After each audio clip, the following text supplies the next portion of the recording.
82 teams to go on my road to predict all 131 teams this college football offseason. And guys, we're moving on to the Miami Hurricanes, a team that has a lot of hype coming in to the 2022 college football season. Manny Diaz is out. Mario Cristobal is in, a former alma mater, coming in to coach this team. And there's a lot of changes surrounding. There's a lot of hype at a lot of positions, a lot of new faces coming in. And just this is a Miami team that, in general, a lot of people think that this is a Miami team that can push for the ACC Coastal Division. And you know what?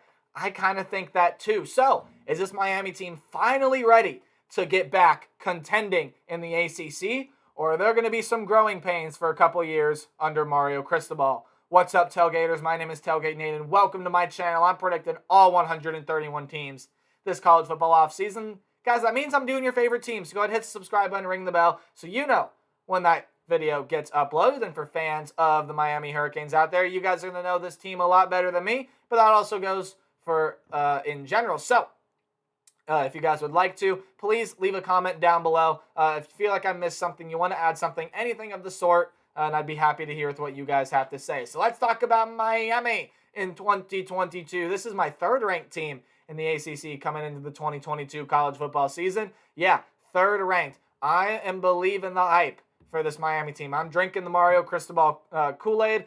This is the team last year that had to pull out of their bowl game due to COVID complications, but we're 7-5, 5-3 in conference. And again, last year it was seen as a disappointment again for Miami. Again, Miami standards really high. And yet, even though it was a disappointment last year, this team still finished second in the ACC Coastal behind the eventual ACC champion Pittsburgh Panthers. So this is a team that definitely can get back up there and contend for this division. When we take a look at some stats last season on the offensive end, around 450 yards per game with about 34 points per game. On the defensive side of things, around 390 yards per game allowed with around 28 points per game allowed. So there's definitely some work that you'd think needs to be done on both sides of the ball, especially for Hurricane fans.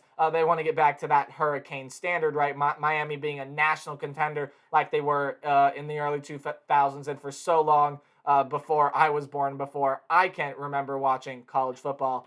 This Miami team that usually towards the top of the country, and they haven't been there for quite some time. But bringing in Mario Cristobal, there's a lot of good hype surrounding this team. Not even that, bringing in Josh Gaddis, Kevin Steele being that defensive coordinator. Josh Gaddis is coming over from Michigan, bringing that Michigan team to the playoff a season ago. So a lot of hype around this Miami team, and deservedly so. There's a lot of good things happening here, but we got to talk about some of the talent that is leaving this team first. D'Eriq King, a quarterback, a former Houston transfer, had one pretty solid season under his belt for Miami, but injuries plagued him last year, and there was a lot that went wrong for D'Eriq King, but still finished out with around 767 yards, 3 touchdowns, 4 interceptions last season. Again, not the D'Eriq King season that he's had in the past, and it paved way for a new quarterback that we'll talk about here in a little bit. But you got some running backs leaving the room as well. Cameron Harris and Cody Brown,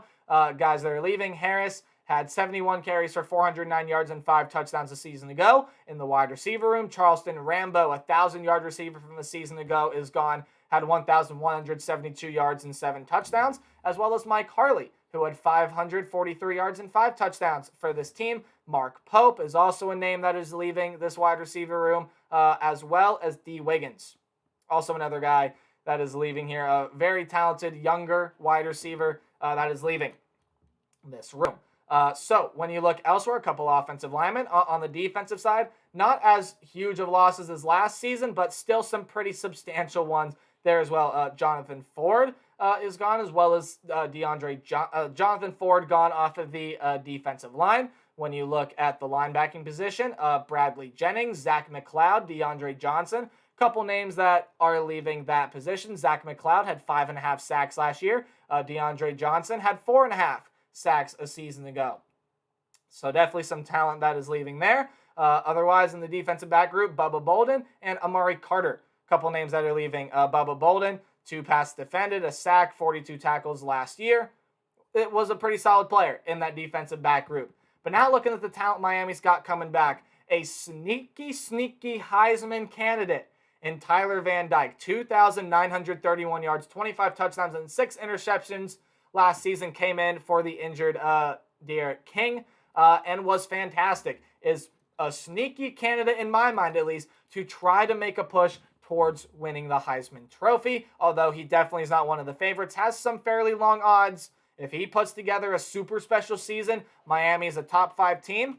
Van Dyke can get to New York. Henry Parrish is a transfer running back coming in, but they're also returning their starting running back from a season ago. Their lead rusher, Jalen Knighton, 561 yards and 8 touchdowns a season ago.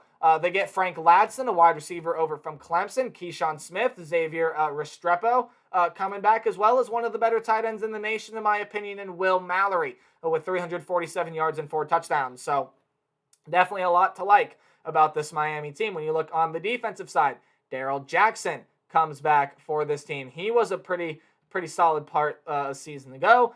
Cyrus Moss back as well on the defensive line. Also, when you look, Caleb Johnson, Wymom Steed, Keontra Smith, and lots of defensive backs coming back as well. Tyreek Stevenson, the former Georgia prospect, James Williams, Gilbert Frierson, Takori Couch, Darryl Porter, among other names that you could mention here as well. There are so many other names that you could put down on this list. This is going to be a very, very talented Miami team. Very talented Miami team. Oh, also returning leading tackler from a season ago, Corey Flagg at the linebacker position. That's a name that's not on the list, but I feel like should be mentioned. So definitely a lot of talent coming back for Miami. Also some talent coming in through the portal. I mean, Parrish, Ladson, those are a couple nice pickups through the portal there, some on the defensive end as well. As we take a look at the Hurricanes' schedule, you got a home game against Bethune-Cookman and a home game against Southern Miss, as well as a home game against Middle Tennessee. So a couple games there in non-conference that I'm not really too keen on. However, there is one game that definitely jumps out at you in this non-conference slate, and that's a road game against Texas A&M. Boy, is that going to be a fun one. Texas A&M, in my opinion, sorry Aggie fans, one of the more overhyped teams coming into this year. It's just based on the recruiting class they had. This is still, in my opinion, going to be a really good football team in 2022, but there's a lot of question marks for Texas A&M this year. Can Haynes King stay healthy? Things like that. When you get into conference play, you got home games against North Carolina, Duke, Florida State, and the game at the end of the year against Pitt. You got to go on the road to play Virginia Tech, Virginia, Georgia Tech, and Clemson. So let's go ahead and dive on in to this Miami Hurricanes schedule. And this is definitely going to be a very, very interesting team to watch this year. Again, as I've said, that road game against Texas A&M in non-conference definitely going to be one of the better non-conference games to watch in 2022 if Miami lives up to a lot of the hype that they are getting. But again, Texas A&M, lots of questions. Is Haynes King going to come in and be healthy?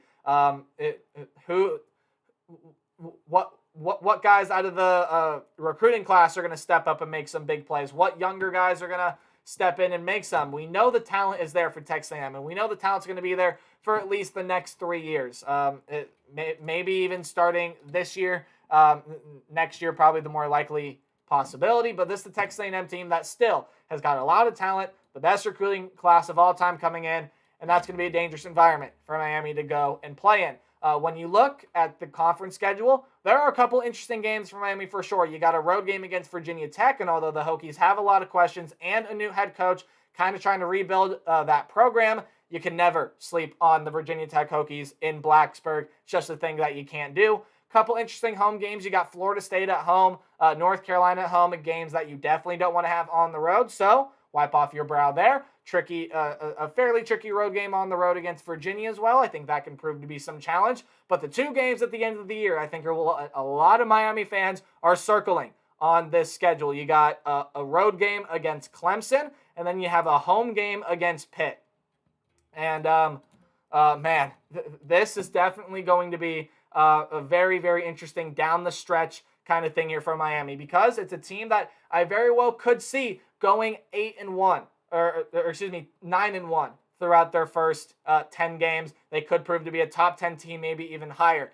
And then those two games at the end of the year, I think are going to be very, very important for the likes of Miami. When you take a look at now, let me back up for a second. I'm getting ahead of myself. I don't do game-by-game predictions. I do a more percentage-based outlook.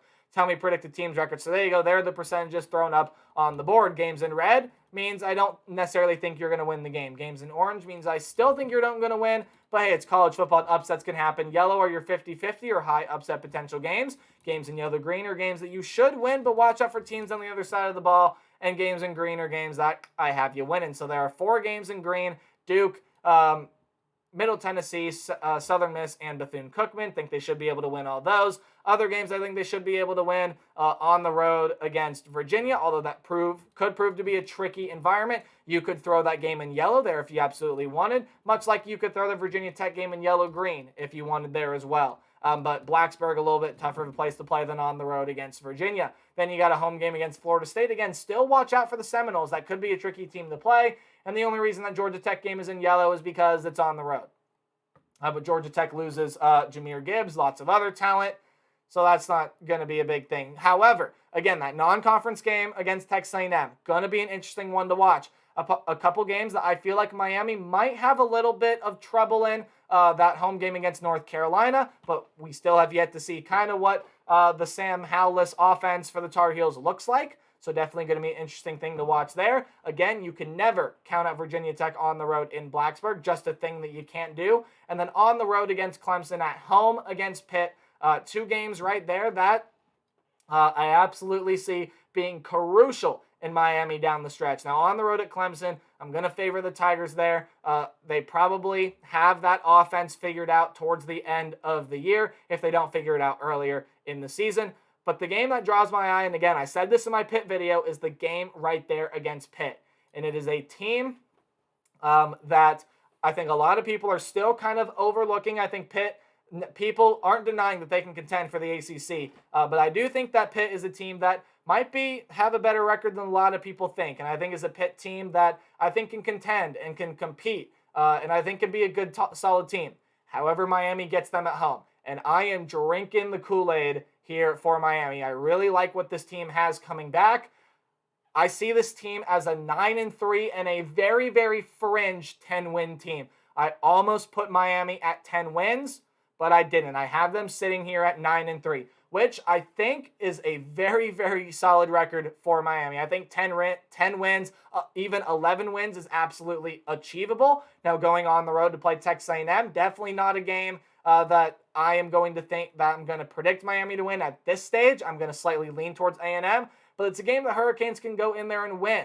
And then, again, you got some trickier games there in the middle of your schedule: Florida State, Virginia, Virginia Tech, North Carolina. But those 2 games on the road are absolutely crucial. On the road at Clemson, at home against Pitt.